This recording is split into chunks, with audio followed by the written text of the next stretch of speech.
BC రిజర్వేషన్లు అడుగున్న వ్యక్తికి టికెట్లు ఇస్తారా? బీఆర్ఎస్ 48 గంటలుగా స్పందించాలి. బుట్టెంగారి మాధవరెడ్డి పార్టీ నుంచి బహిష్కరించాలి. నామినేషన్ ఉపసంహరించాలి, లేదంటే బీసీ ద్రోహుల పార్టీగా ప్రకటించాలి. రాజకీయంగా బొందు పెడతామని చెప్పేసి BC JAC chairman Jajula Srinivas Goud అంటూ ఉన్నారట. బీసీలకు 42% రిజర్వేషన్లు అమలు కాకుండా అడ్డుకున్న రెడ్డి జాగృతి నాయకుడు బుట్టెంగారి మాధవరెడ్డికి ప్రస్తుతం జరుగుతున్న మున్సిపల్ ఎన్నికల్లో బీఆర్ఎస్ పార్టీ టికెట్ ఇవ్వడం ఏంటని బీసీ జేఏసీ రాష్ట్ర చైర్మన్ జాజుల శ్రీనివాస్ గౌడ్ ప్రశ్నించారు. మేడ్చల్ నియోజకవర్గం మూడుచింతలపల్లి మున్సిపాలిటీ పరిధిలోని కేశవపూర్ 10వ వార్డు కౌన్సిలర్ స్థానానికి మాధవరెడ్డికి ఇచ్చిన బీఫామ్ను బీఆర్ఎస్ వెనక్కి తీసుకోవాలని, ఆయన్ను పార్టీ నుంచి బహిష్కరించాలని డిమాండ్ చేశారు. ఆ అంశంలో బీఆర్ఎస్ 48 గంటల్లోగా వివరణ ఇవ్వకపోతే రాష్ట్ర వ్యాప్తంగా ఉన్న పార్టీ కార్యాలయాల ఎదుట నిరసనలు చేస్తామని హెచ్చరించారు. బుట్టెంగారి మాధవరెడ్డి కాంగ్రెస్ వ్యక్తి అని, సీఎం రేవంత్ రెడ్డి మనిషి అని బీఆర్ఎస్ పార్టీ గతంలో ఆరోపించింది. ఇప్పుడు మరి మీరు ఎట్లా టికెట్ ఇచ్చారని చెప్పేసి అంటూ ఉన్నారు. రెడ్డి జాగృతి ఆధ్వర్యంలో గతంలో ఏదైతే బీసీలకు 42% అని చెప్పేసి అడ్డుకునే ప్రయత్నం చేసిండో ఆ వ్యక్తికి ఇలా టికెట్ ఇచ్చి బీఆర్ఎస్ పార్టీ టికెట్ ఇచ్చి గెలిపించుకునే ప్రయత్నం చేస్తూ ఉంది. అంటే బీసీలకు 42%ని కోర్టులో వేయకపోతే సరే ఎంతో కొంత స్థానిక ఎన్నికల్లో న్యాయం జరుగుతుండే. ఒకవేళ వాళ్ళు 42% ఇవ్వకున్నా మా సత్యేందో మేము చూపించే ప్రయత్నం చేసినాం బీసీలంతా కూడా. మరి ఈరోజు బీసీలను అడ్డుకున్న కేసు వేసే వ్యక్తి రేవంత్ రెడ్డి అనుచరుడు, వాళ్ళే కేసు వేయించి దాన్ని అడ్డుకునే ప్రయత్నం చేసింది ప్రభుత్వమే అని చెప్పేసి చెప్పే ప్రయత్నం గతంలో చేశారు. మరి ఇప్పుడు సిగ్గు లేకుండా ఎట్లా అని చెప్పేసి బీఆర్ఎస్ ఆ వ్యక్తికి టికెట్ ఇచ్చింది, దానికి సమాధానం చెప్పాలి. గతంలో ఆయన కాంగ్రెస్ వ్యక్తి రేవంత్ మనిషి, వాళ్ళే హామీలు ఇస్తారు, హామీలను చెడగొట్టడానికి వాళ్ళే కేసులు వేయిస్తారని చెప్పేసి ఇదే బీఆర్ఎస్ గొంతెత్తి మరీ చెప్పింది. మరి ఇవాళ ఎట్లా అని చెప్పేసి వాళ్ళకి టికెట్ ఇచ్చినావు, ఎట్లా అని చెప్పేసి ఆయనను అధిక మెజారిటీతో గెలిపించాలని చెప్పేసి మీ పార్టీ పోయి ఆయన పక్షాన నిలబడతా ఉంది, సమాధానం చెప్పాలి.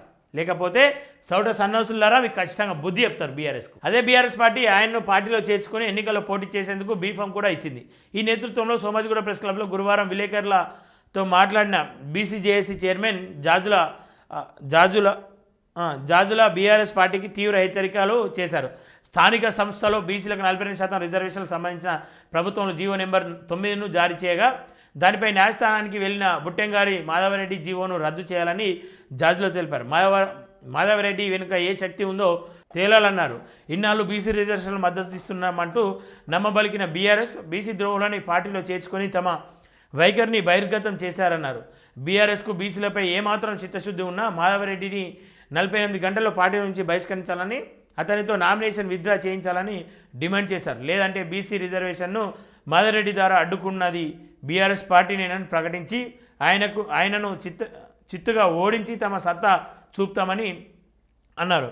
బీఆర్ఎస్ పార్టీలో ఉన్న బీసీ నేతలు ఇప్పటికైనా గ్రహించి కేటీఆర్పై ఒత్తిడి పెంచి మాధవరెడ్డి లాంటి బీసీ ద్రోహులను పార్టీకి దూరంగా పెట్టాలని పిలుపునిచ్చారు. లేకుంటే ఆ పార్టీలో ఉన్న బీసీ నేతలంతా ఆయనకు మద్దతు ఇచ్చిన వాళ్ళే అవుతారని అన్నారు.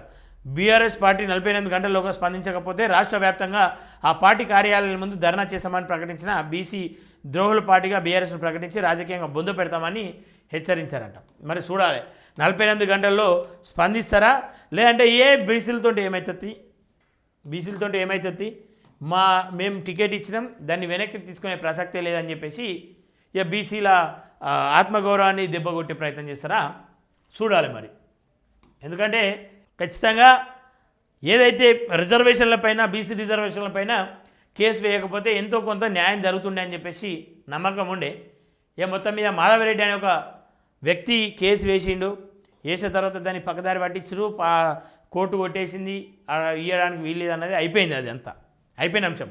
ఇప్పుడు ఈ పార్టీ ఆ వ్యక్తిని ఎందుకు దగ్గర తీసుకుంది, ఆ వ్యక్తిని ఎందుకు గెలిపించాలని చూస్తూ ఉంది అంటే బీసీల కోసం కాంగ్రెస్ అబద్ధాలు ఆడుతూ ఉంది, బీసీలకు పక్షాన బీఆర్ఎస్ ఉంటుంది అని చెప్పిండ్రు కదా. ఇవాళ ఎట్లా ఏటువైంది ఆ పక్షం, ఆయన పక్షాన ఉన్నారా మీరు? మాట్లాడాలి.